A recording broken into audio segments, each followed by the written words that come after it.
선생님, 꿈틀꿈틀한데요? 내가 하나 만들어줬다.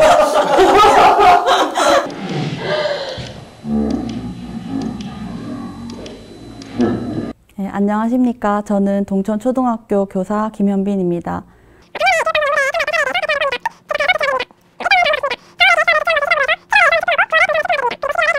처음부터 다시 한번 좀 생각해. 여기서부터요? 아니면 처음부터요? 네.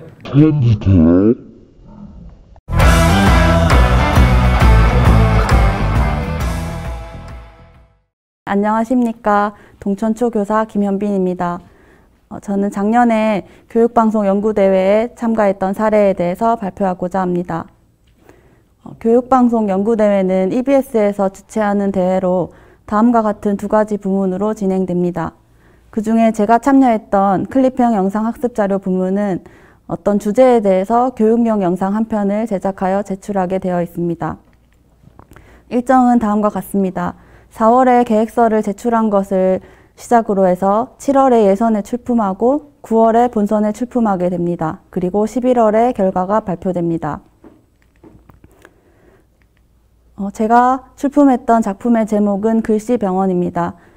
저는 고학년 학생의 글씨 지도를 하면서 그냥 또박또박 써봐라고 하기보다도 조금 더 구체적인 방법으로 알려주고 싶어서 이 영상을 제작하게 되었습니다. 이 영상은 먼저 교실에서 흔히 있을 법한 글씨를 못 알아보는 상황으로 영상이 시작이 됩니다. 그러면서 글씨를 못 쓰는 학생이 글씨병원에 가게 되면서 학생들에게 동기유발을 합니다. 그리고 글씨병원에서 아픈 글씨의 4가지 특징에 대해서 설명하게 됩니다. 그래서 학생들이 자기 스스로 자신의 글씨에는 어떤 문제점이 있는지 진단해 보게 됩니다. 그리고 그거를 바탕으로 해서 그 4가지 특징에 따라서 어떻게 치료를 해야 하는지 글씨를 잘 쓰는 방법에 대해서 4가지 설명을 하고 마지막으로 글씨 연습을 재미있게 하는 방법을 2가지 안내하고 영상이 마무리됩니다. 다음과 같은 과정으로 제작하였습니다. 먼저 주제 선정 단계에서 가장 많이 고민했습니다. 교실에서 사용할 수 있는 어떤 주제든지 가능합니다. 교실에서 필요한 주제, 그리고 본인이 관심 있는 주제, 그리고 재미있거나 새롭거나 트렌드에 맞는 주제 등 다양하게 떠올려 보았는데요. 그 중에서 저는 제가 교육적으로 활용할 수 있는 교육적 가치가 있는 주제인지, 그리고 제 스스로도 관심이 있어서 좀 깊이 있게 연구할 만한 주제인지를 많이 고려했던 것 같습니다. 그래서 교실에서 글씨 지도를 하면서 느꼈던 어려움이 떠올라서 글씨 교정을 주제로 정하게 되었습니다. EBS 교육방송 연구대 홈페이지에 들어가면 입상작이 있어서 다양한 주제들을 떠올리는데 도움이 될 것 같습니다. 자료 수집 및 분석 단계에서는 학생들의 공책을 관찰하고 주변 선생님들께 지도 방법에 대해서 조언을 구하였습니다. 학생들의 공책을 보면서 잘 쓴 글씨 그리고 못 쓴 글씨에 어떤 특징이 있는지 찾아보고 그 특징에 대해서 조사를 해보았습니다. 그래서 이렇게 자료를 분석한 것을 바탕으로 시나리오를 작성을 하였습니다. 시나리오를 작성을 할 때에는 제가 도달하려고 하는 목표가 무엇인지 그리고 전달하고자 하는 것이 무엇인지를 중심을 잡으려고 노력을 했습니다. 제가 정한 이 글씨 교정이라는 주제가 학생들에게 식상하고 조금 지루한 주제가 될 수 있다고 생각했습니다. 그래서 이거를 어떻게 좀 더 재미있고 효과적으로 전달할 수 있을지 고민을 했습니다. 그래서 글씨병원 꿈틀이 증후군이라는 상황극을 활용하기로 하고 그리고 내용을 효과적으로 전달하기 위해서 글씨의 유형을 나누는 방법 그리고 글씨 연습을 재미있게 하는 방법을 소개하려고 했습니다. 시나리오 작성 예시입니다. 시나리오를 작성할 때는 촬영이나 편집 단계에서의 용이를 위해서 자세하게 그리고 적절한 길이로 쓰는 것이 좋습니다. 저는 소리 내어서 시나리오를 계속해서 쓰면서 읽어보면서 쓰면서 영상의 길이를 7분에 맞추려고 노력을 했습니다. 그리고 이 시나리오는 이후 과정에서 계속적으로 수정이 되기도 했습니다.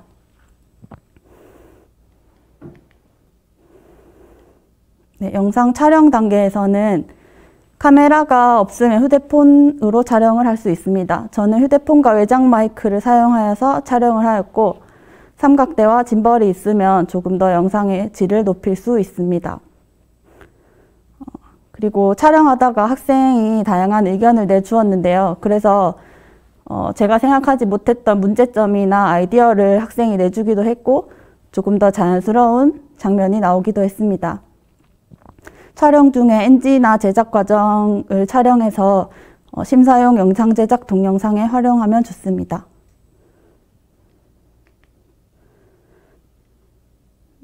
그리고 영상에 필요한 소스를 위해서 디지털 펜을 이용해서 이런 것들을 제작을 하였고, 저작권 무료 이미지 사이트에서 제가 필요한 이미지들을 사용하였습니다.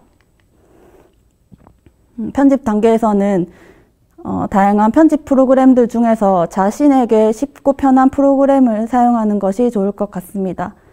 저는 새로운 프로그램을 사용하는데 시간이 오래 걸릴 것 같아서 파워포인트로 많은 부분을 제작하였습니다. 그리고 무료 글꼴과 음원, 이미지를 사용하기 위해서 다음과 같은 사이트를 참고하기도 했습니다. 본선에서 1등급 대상 작품은 대면 심사가 있었는데요. 그래서 제 작품에 대한 평가를 들을 수가 있었습니다. 작년에는 코로나로 인해서 화상으로 진행을 되었는데, 심사위원 세 분께서 제작 동기에 대해서 질문해 주시고, 그리고 제 작품에 남학생만 3명이 등장해서 출연자 성비가 조금 비슷했으면 좋겠다는 평가도 해주셨고, 글씨를 교정해 나가는 과정이 영상에 드러났으면 좋겠다는 평가도 해주셨습니다. 7분이라는 영상을 만들기 위해서 긴 시간 동안 많은 고민을 했는데, 함께한 학생들과 좋은 추억도 쌓고, 그리고 제가 관심 있던 주제에 대해서 깊이 있게 연구할 수 있어서 즐겁고 값진 경험이었습니다. 또 제 영상을 학생들이 재미있게 보고 주변 선생님들께서 활용해 주셔서 기쁘고 보람되고 감사한 시간이었습니다. 제 영상을 같이 보시면서 영상 제작 과정에 대해서 한 번 더 말씀을 드리도록 하겠습니다.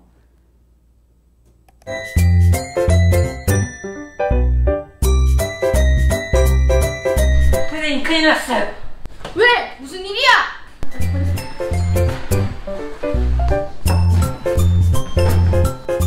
선생님, 주인을 못 찾겠어요. 여기 저기 이름이 없는 거니? 이건 새로운 친구예요?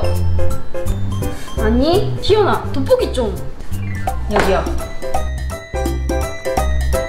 여기에서 저는 영상 촬영이라는 거를 처음 해봤는데, 이 돋보기를 비추는 장면, 그리고 학생을 이쪽 학생 비추는 장면, 이쪽 학생 비추는 장면, 컷 편집을 할 때 다 따로 장면을 촬영해서 자연스럽게 이어 붙이면 조금 더 생동감 있는 장면이 나올 수 있었습니다.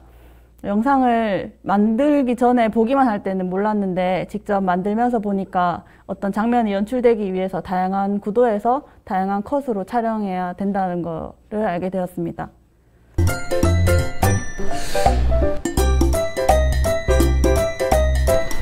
김씨인 것 같은데? 김?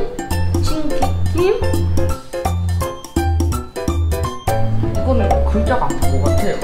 아니, 할 수 있어. 우리 반 학생 명단 가져와, 빨리!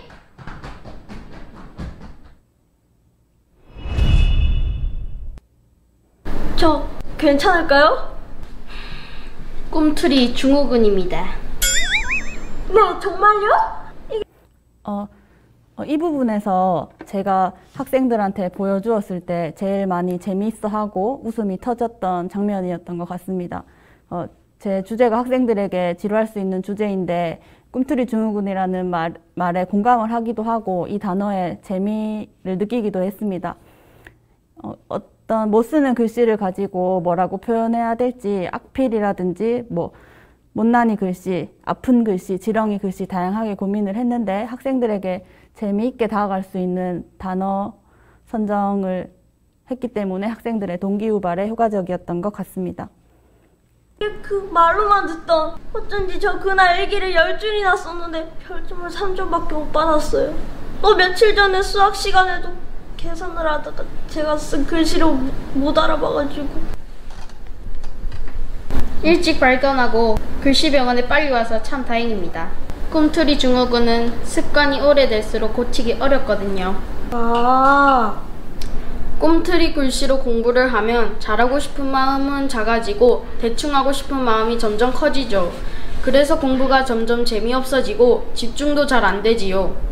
어쩐지 요즘 더 공부가 하기 더 싫어졌어요.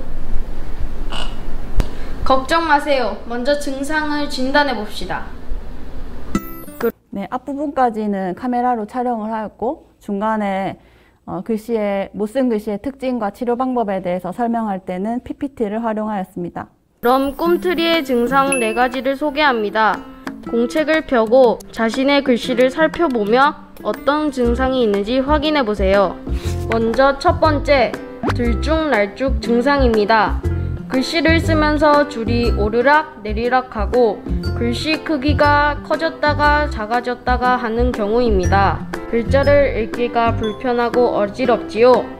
글씨를 쓸 때 단어나 문장 전체를 보지 않고 한 글자 한 글자 제각각으로 쓰다 보면 이렇게 글자가 들쭉날쭉해져요.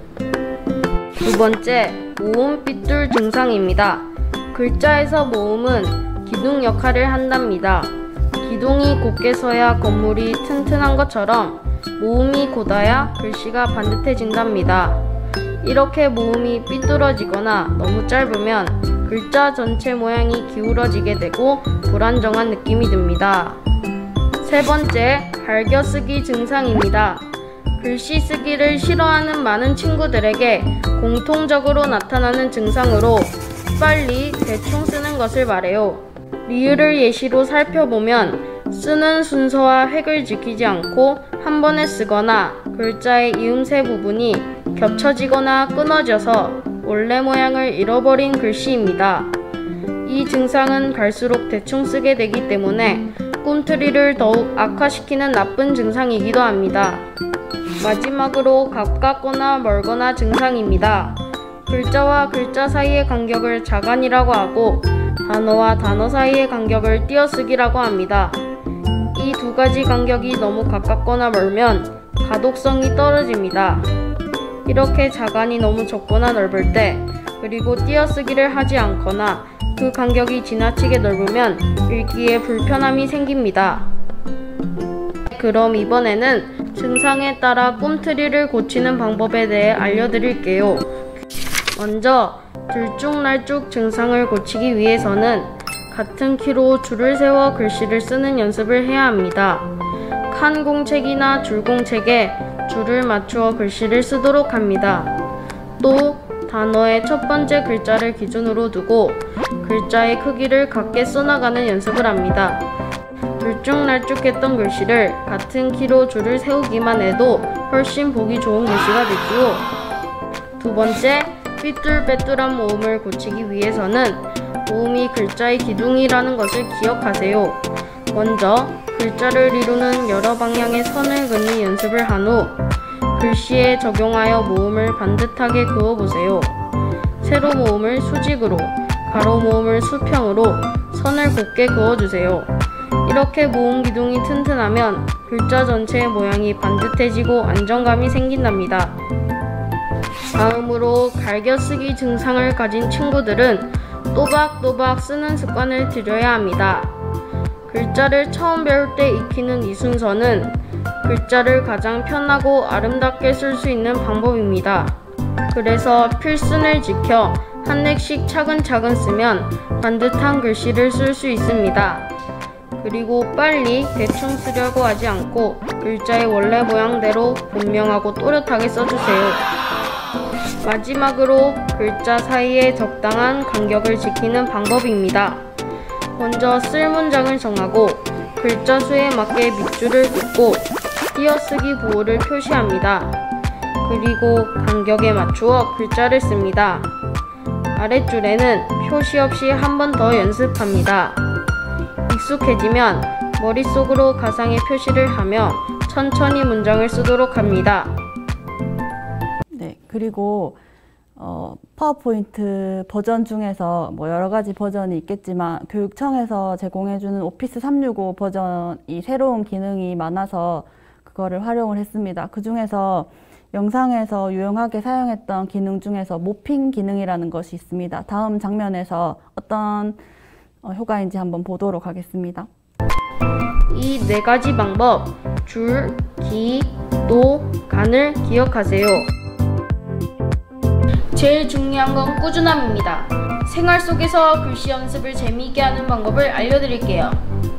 첫째, 친구와 교환 공책 쓰기. 친구와 함께 번갈아 글씨 연습을 하면 서로 응원하며 함께 발전하는 재미있는 경쟁을 할 수 있어요. 둘째, 닮고 싶은 글씨 따라 쓰기. 컴퓨터에서 마음에 드는 폰트를 찾아 손글씨로 따라 쓰면 내가 원하는 글씨체를 가질 수 있어요. 아.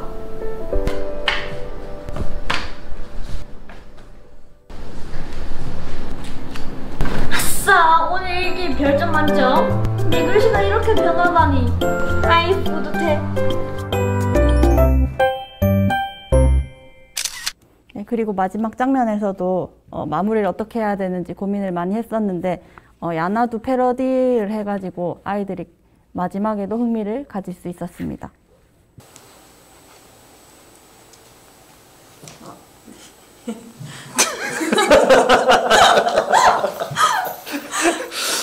수고하셨습니다.